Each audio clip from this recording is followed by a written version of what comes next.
Livro Pela Fé. Autor Billy Pinheiro. Capítulo 8.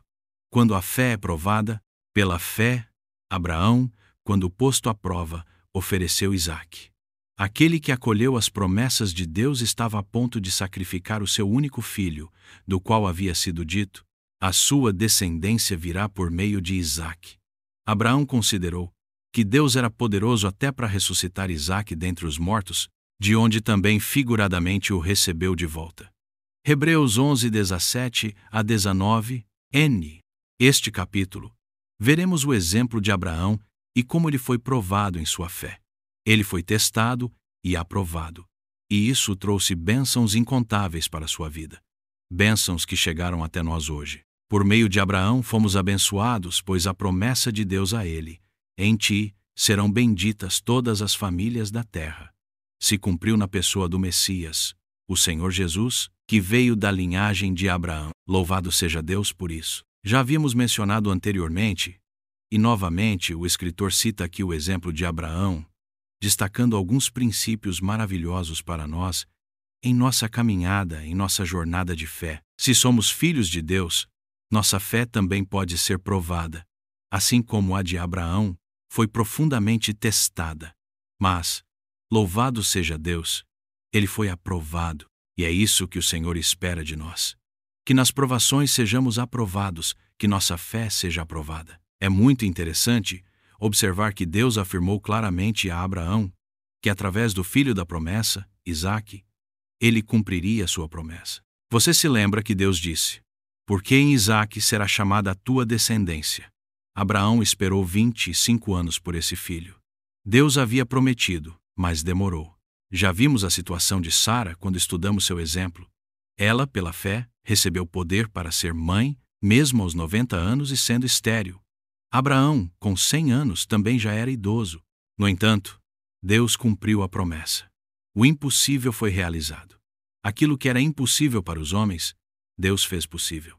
Mas agora, após ter prometido esse filho e dito que através dele viria a descendência, Deus pede a Abraão que ofereça seu filho em sacrifício. Humanamente falando, isso parece algo totalmente incompreensível.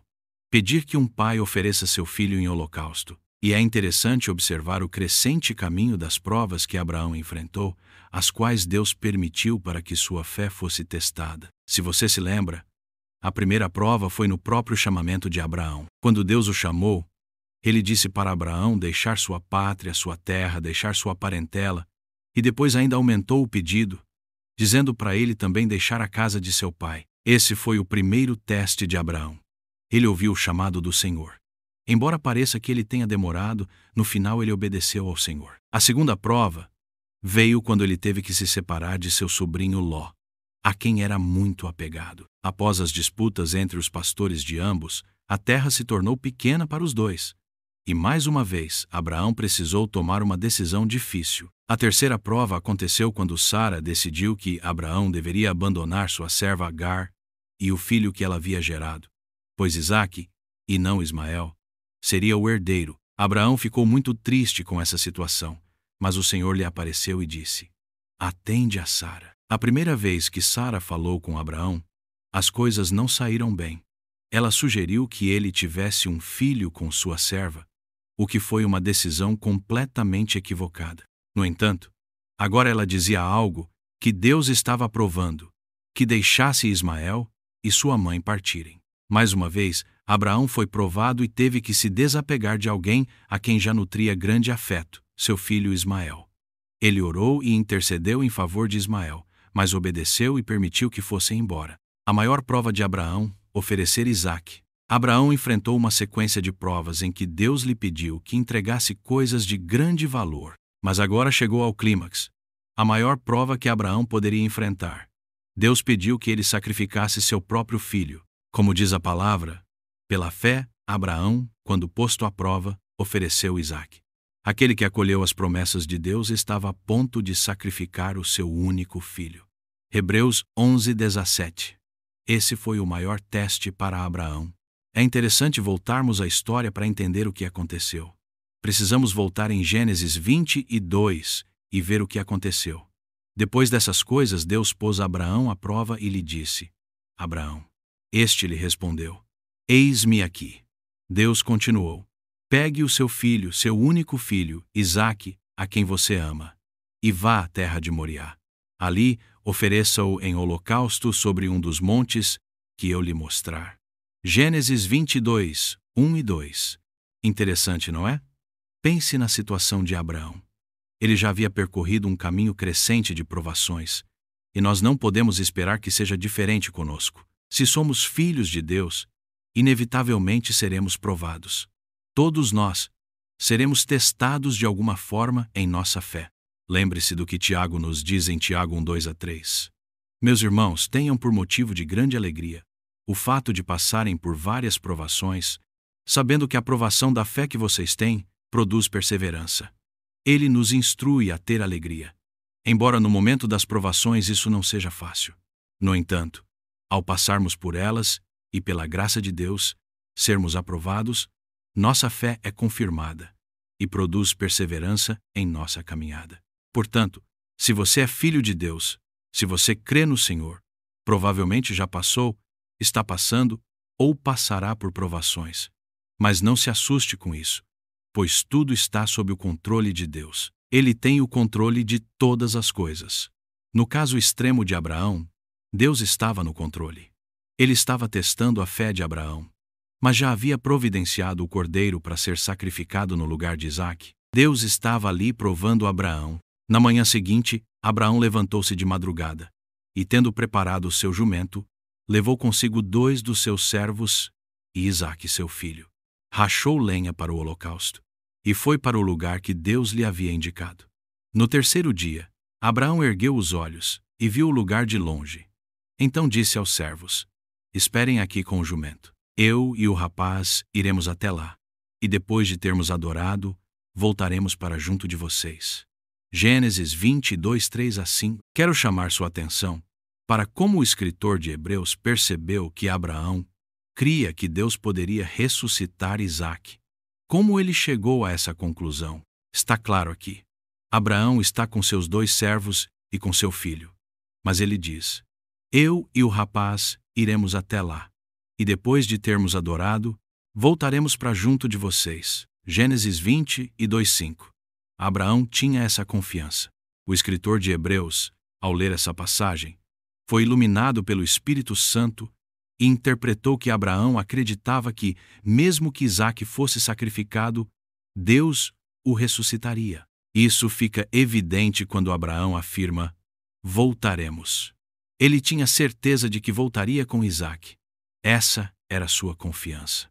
Ele acreditava que, se Deus tinha prometido, ele cumpriria, mesmo que estivesse pedindo que seu filho fosse oferecido em sacrifício. Deus reverteria a situação e o ressuscitaria. Essa foi uma confiança absoluta na promessa do Senhor. Colocando no altar de Deus o que ele mesmo nos deu, Abraão pegou a lenha do holocausto e a colocou sobre Isaque, seu filho. Ele, por sua vez, levava nas mãos o fogo e a faca. Assim, os 2 caminhavam juntos. Isaque rompeu o silêncio e disse a Abraão: Seu pai. Meu pai.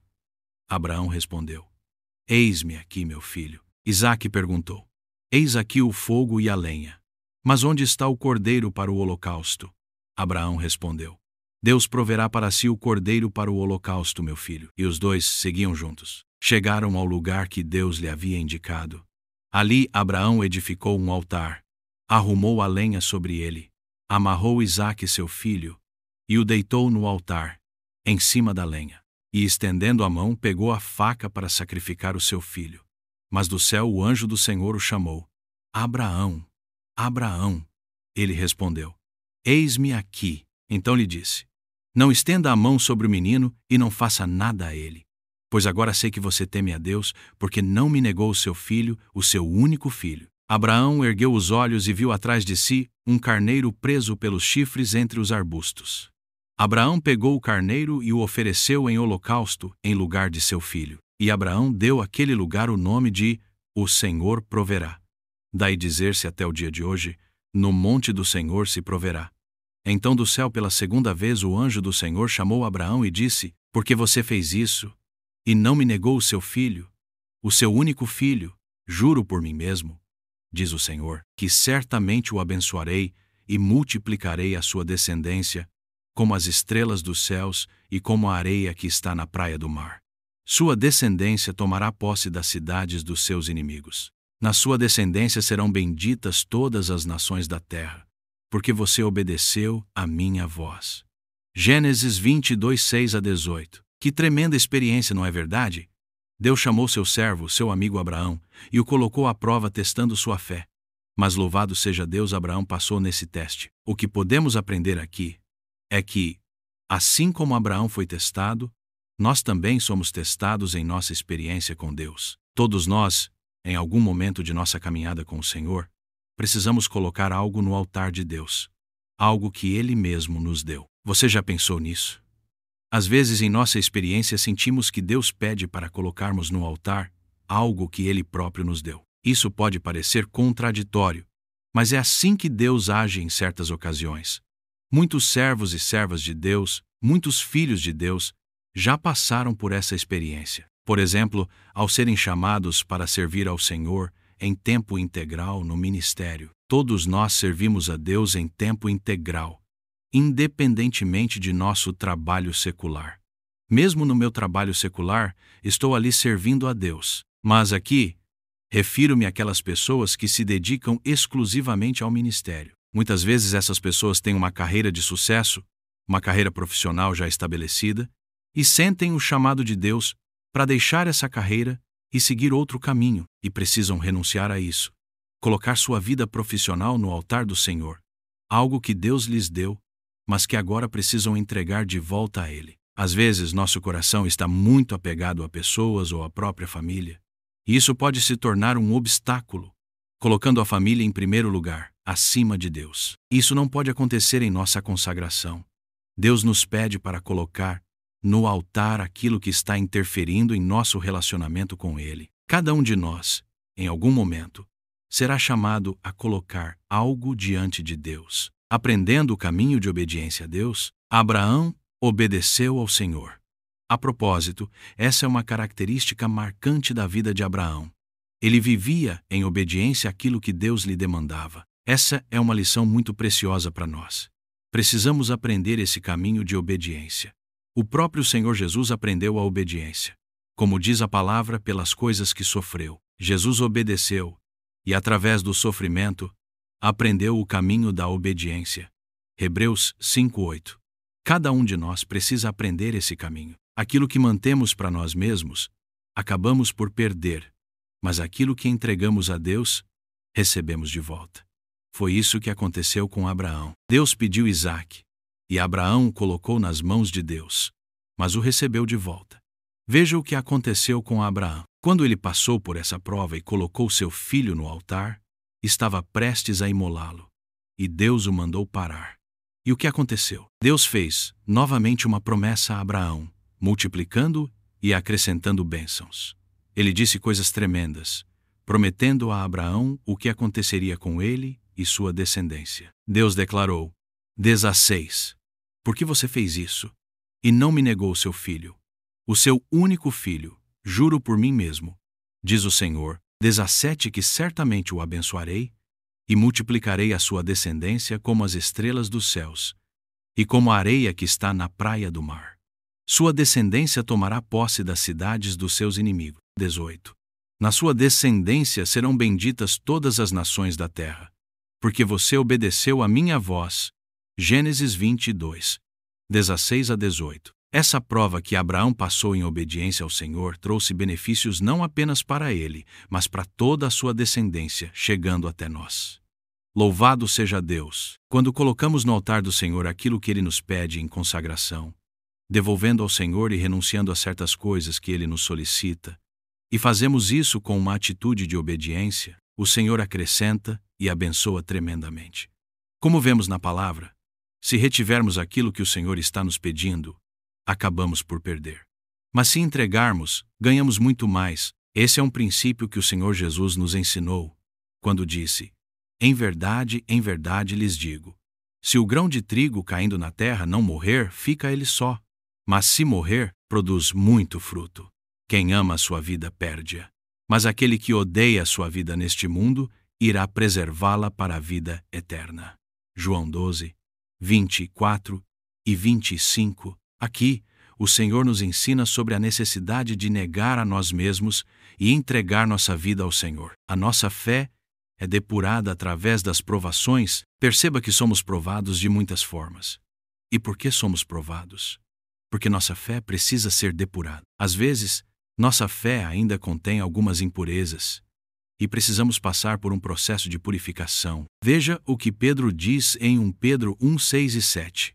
Nisso vocês exultam, embora no presente, por breve tempo, se necessário, sejam contristados por várias provações, para que, uma vez confirmado o valor da fé que vocês têm, muito mais preciosa do que o ouro perecível, mesmo apurado pelo fogo, resulte em louvor, glória e honra na revelação de Jesus Cristo. Pedro faz uma comparação, dizendo que nossa fé é depurada como ouro é purificado pelo fogo.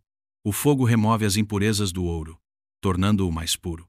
Da mesma forma, nossa fé é purificada pelo calor das provações. Isso aconteceu com Abraão, no exemplo que estamos analisando, e acontece também conosco. Lembrando mais uma vez de Tiago, ele nos diz: Meus irmãos, tenham por motivo de grande alegria o fato de passarem por várias provações, sabendo que a provação da fé que vocês têm produz perseverança. Tiago 1, 2 e 3. E Pedro nos adverte em 1 Pedro 4,12. Amados, não estranhem o fogo que surge no meio de vocês, destinado a pô-los à prova, como se alguma coisa extraordinária estivesse acontecendo. Às vezes, enfrentamos um fogo, algo difícil para nós, mas Deus está no controle de todas as coisas. Devemos seguir o caminho que a palavra do Senhor nos ensina. Portanto, humilhem-se debaixo da poderosa mão de Deus, para que Ele, em tempo oportuno, os exalte. 1 Pedro 5,6. Jesus nos ensinou que aquele que se humilha será exaltado. Humilhando-nos diante de Deus ao passar por provações, quando as provações vêm, em vez de nos rebelarmos ou sermos conduzidos por um coração soberbo, precisamos nos voltar para Deus e nos humilhar diante dele. A palavra de Deus nos lembra que as provações são passageiras. Tenham por motivo de grande alegria o fato de passarem por várias provações. Tiago 1, 2. Elas passarão, não durarão para sempre, e Deus conhece o tempo necessário. Quanto mais rapidamente aprendemos a lição, mais rápido sairemos da provação. O que podemos aprender com o exemplo de Abraão é que, como filhos de Deus, estamos sujeitos a passar por provas. E às vezes, é o próprio Deus, pelo Espírito Santo, quem coloca circunstâncias, situações e pessoas em nosso caminho para nos provar. Nossa postura deve ser de humildade diante do Senhor, pois a Bíblia nos ensina que Deus resiste aos soberbos, mas concede graça aos humildes. Tiago 4,6. Que a graça de Deus esteja sobre nós. Qual caminho queremos escolher quando Deus nos demanda algo? Vamos oferecer ao Senhor em consagração ou reter para nós mesmos? O exemplo que vemos na palavra de Deus é claro. Se retemos algo, é pura perda. Mas quando abrimos mão, a graça de Deus vem sobre nós. Além de destacar esse aspecto, é importante notar que a situação de Abraão serve como uma alegoria, uma parábola para nós. E esta parábola nos aponta para o sacrifício de Jesus. Muitos servos do Senhor no Antigo Testamento passaram por provas por causa de Cristo, mesmo sem saber. Davi, por exemplo, enfrentou terríveis provações e compôs salmos que se tornaram salmos messiânicos, pois referiam-se ao Messias. Ele passou por algo que, mais tarde, Cristo também passaria. Davi estava ali, interpretando os sentimentos de Cristo. Veja, por exemplo, o Salmo 22:1. Deus meu, por que me desamparaste? Davi enfrentava uma situação de grande aflição e expressou-se dessa forma. Mas aquele salmo tornou-se messiânico, e as palavras de Davi tornaram-se as palavras do Senhor Jesus na cruz. Abraão também passou por grandes aflições. E isso era uma figura, uma parábola do que aconteceria mais tarde com relação ao Senhor Jesus. Deus Pai, Filho e Espírito Santo participando da obra da redenção, é fácil identificar. Abraão representa Deus, o Pai. Isaque representa Deus, o Filho. E o Espírito Santo é simbolizado pelo fogo que consumiria o holocausto. Deus Pai, Filho e Espírito Santo, agindo juntos na obra da redenção. Que figura linda e maravilhosa vemos nesse quadro. Só entendemos as coisas espirituais quando Deus nos mostra, de maneira terrena, por meio de parábolas, as coisas celestiais. Além das lições sobre provações, essa situação é uma parábola em que Deus nos antecipa uma cena que aponta para o futuro sacrifício de Cristo. Veja o que aconteceu. Quem subiu ao Monte Moriá? Alguns dizem que esse Monte Moriá poderia ser o próprio Gólgota, o Calvário, onde Jesus foi crucificado. Apenas o Pai e o Filho subiram. E ali havia o fogo, uma representação da obra da redenção, em que o sacrifício de Jesus envolveu Deus Pai, Filho e Espírito Santo. Louvado seja Deus! Quando olhamos para essa figura, é realmente maravilhoso. E se você observar o capítulo 22 de Gênesis, verá a figura do sacrifício de Jesus. No capítulo 24 de Gênesis, vemos o servo de Abraão indo buscar uma noiva para Isaque, o filho de Abraão. Essas figuras são cheias de significado. Abraão representa Deus Pai, o servo representa o Espírito Santo, e Rebeca, a noiva encontrada, representa a igreja, a noiva do Senhor Jesus. As dádivas do Espírito Santo para embelezar a igreja, o que faz o servo de Abraão? Ele chega com 10 camelos cheios de riquezas, de dádivas e dons. Isso nos fala do Espírito Santo, que nos concede os dons de Cristo, que nos dá aquilo que é da vida de Cristo. Muitas pessoas hoje desprezam os dons do Espírito Santo, as dádivas do Espírito Santo, que são para edificação e embelezamento da igreja. Na figura, o servo de Abraão levou 10 camelos cheios de presentes. E quando os deu para Rebeca, a noiva de Isaque, que representava a noiva de Cristo, ela imediatamente usou esses presentes e se adornou com eles. Deixe-me dizer, não sei qual é a sua situação, mas algumas pessoas negam os dons do Espírito Santo, as dádivas do Espírito Santo, que são para nos edificar e embelezar a igreja. São as riquezas de Cristo que o Espírito Santo nos dá. E muitos estão desprezando isso, dizendo que não existem dons para hoje, que isso era apenas para o início da igreja e que agora não precisamos mais. Ah, quanta perda! Espero que você não pense assim, pois estaria perdendo grandes bênçãos de Deus em sua vida. Você estaria deixando de ser embelezado por aquilo que o Espírito Santo traz da vida de Cristo. Os dons do Espírito Santo falam da vida de Cristo, da manifestação da vida do Senhor. Voltando ao capítulo 22 de Gênesis, onde se fala sobre Abraão e o sacrifício, vemos que isso apontava para o sacrifício do cordeiro. Abraão foi poupado de oferecer seu próprio filho, mesmo Deus tendo dito a ele: "Você vai me oferecer o teu filho unigênito."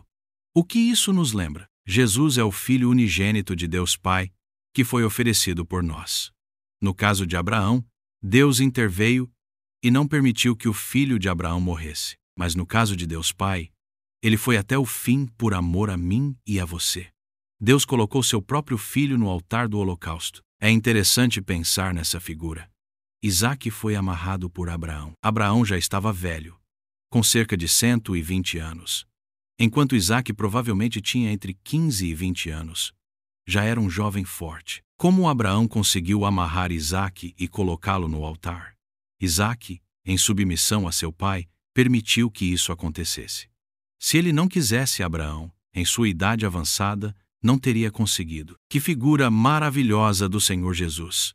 Por amor a mim e a você, o Senhor Jesus foi obediente. Obediente até a morte. E morte de cruz. Essa história é realmente maravilhosa. O Senhor Jesus foi o cordeiro manso que foi levado ao matadouro, assim como Isaque foi, em figura, ao altar, obedecendo a seu pai. Da mesma forma, o Senhor Jesus, mansamente, foi até a morte. Morte de cruz, por amor a mim e a você. Quantas ações de graças devemos oferecer ao Senhor? Quanto louvor e adoração por aquilo que Ele fez. Que preciosa história temos na palavra. Que preciosa lição. Que Deus o abençoe, trazendo revelação e entendimento dessa história tão linda, que por um lado nos mostra exemplos de fé, como o exemplo de Abraão, que foi provado e aprovado, e que devemos imitar. Por outro lado, vemos nessa história o que Deus fez por nós em Cristo Jesus. Louvado seja Deus! Pai, Filho e Espírito Santo estiveram envolvidos nesse sacrifício nesse holocausto no altar. A obra de Jesus na cruz contou com a participação do Pai, do Filho e do Espírito Santo. A palavra de Deus nos revela, em Hebreus capítulo 9, que Cristo se ofereceu pelo Espírito Eterno. Perguntas para reflexão. 1. Como a obediência de Abraão, ao ser chamado por Deus para sacrificar seu filho, pode nos ensinar sobre a confiança em meio a situações incompreensíveis? 2. A história de Abraão oferecendo Isaque no altar é uma figura da obra da nossa redenção. Você percebe que Deus Pai, Filho e Espírito Santo participaram dessa grande obra da nossa salvação? Medite nisso. 3. O que significa colocar no altar de Deus algo que Ele mesmo nos deu? E como essa prática pode fortalecer nossa fé? 4. A palavra de Deus nos mostra que nossa fé é depurada como o ouro é purificado pelo fogo. Como essa verdade pode transformar a maneira como você encara as provações e os desafios da vida? 5. Ao passarmos por provações, o melhor caminho que a palavra de Deus nos aponta é nos humilharmos diante de Deus. Você já percebeu isso na sua experiência?